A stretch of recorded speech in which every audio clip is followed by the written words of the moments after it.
analytics.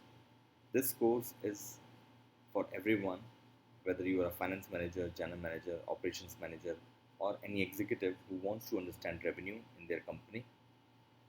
With the help of Power BI, simple concepts of Power BI will evaluate how to understand the revenue of the company, how you can interpret the data.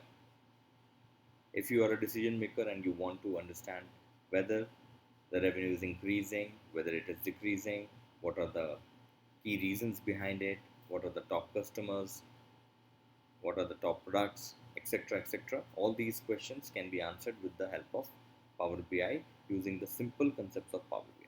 Okay. So in this course, our main focus is going to be using simple Power BI tools and interpret data and understand deep insights of revenue. I hope this course is going to be very good addition to your career, and it will be very helpful in your job. So without wasting any much time, let's get started.